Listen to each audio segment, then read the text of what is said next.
Hello, I'm Amy Blaylock. Welcome to City Hall this week.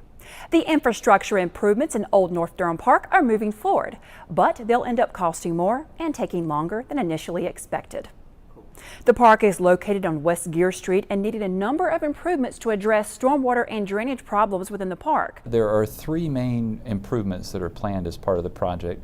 The first one involves the new field, and there'll be a regraded field along with new soil and soil amendments to go with the soil, new sodding to go in the field, and then irrigation. And hopefully the combination of those four things will mean a very sturdy and long-lasting field for years to come.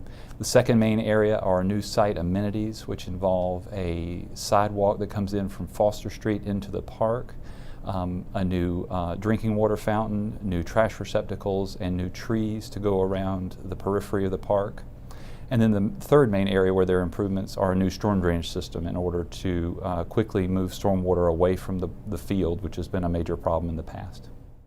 Construction began in February, but field conditions have called for additional work that was not anticipated. Early on in construction, we encountered some conflicts between the new storm drainage piping and some existing utilities in the ground. Those existing utilities are drinking water and sanitary sewer. So there's been some redesign time in order to redesign the storm drainage piping, and then also some time to relocate those utilities so that we could get everything in the ground together. In addition to that, we've had, there was some utility relocations, power line utility relocations that were also planned as part of this work, and coordinating that has taken more time than the city anticipated. Coupled with that has been the very wet spring and wet early summer that we've had here in Durham, and that's contributed to some delays for the construction project. To fund the additional work, $59,000 has been added to the original contract amount of $737,000. Because of that work and the unanticipated field conditions, the construction work is now behind schedule. Right now, where we are at with construction is that we have completed the installation of the storm drainage piping and the regrading of the field, and that's about 2 months behind schedule. The park was originally supposed to open in August. It will now open in October.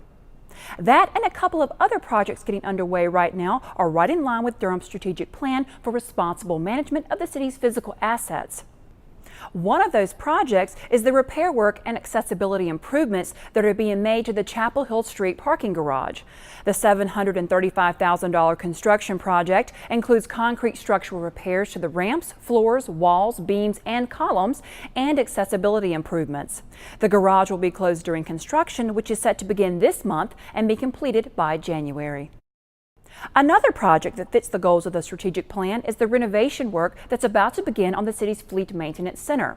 The $507,000 project includes a new roof overlay on the main building, replacement windows and skylights, a new roof access ladder, and exterior repairs to masonry, mortar, gutters, sealants, and doors. The main building is 29 years old, and the Tire Warehouse addition is 15 years old. The heavy rains we've had recently are taking their toll on the final phase of the American Tobacco Trail in Durham. The rain delays mean more time for the contractor overseeing the project, which in turn will cost the city an additional $185,000. The project, which includes a pedestrian bridge over I-40, was supposed to be completed in July, but is now expected to be finished in September. The city and Duke University will continue their partnership to offer the Bull City Connector as a form of fare-free transportation. The service provides a link between employment, education, entertainment, and residential activities along the corridor between Duke University and Golden Belt. This includes the 9th Street area and downtown.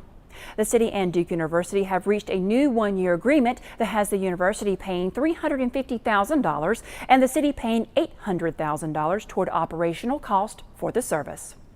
The convenient collection and disposal of electronic waste is something many of us take for granted in Durham. Find out how this city-provided service will be able to continue when City Hall this week continues.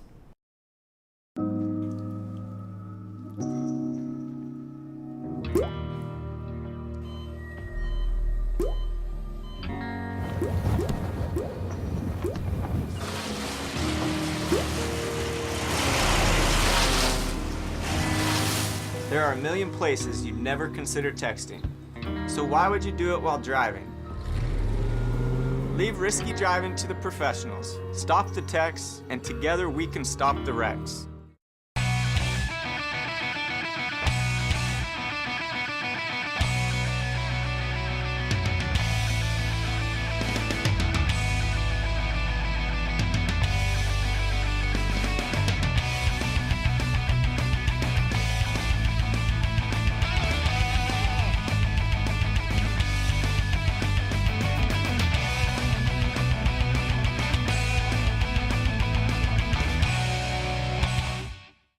Welcome back. A new partnership with a company that can safely collect and dispose of electronic waste means you can continue to dispose of your electronic waste through the city. Creative Recycling Systems of North Carolina will collect, transport, process, and market electronic waste collected at the city's transfer station. This will be at no cost to the city. The company will find a market for the waste, and the city will receive a payment based on the pounds collected. During 2011, over 820,000 pounds of electronic waste was diverted from the waste stream through the city's recycling program.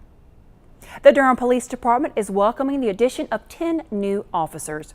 A graduation ceremony for the Basic Law Enforcement Training Academy number 37 was held on July 23rd.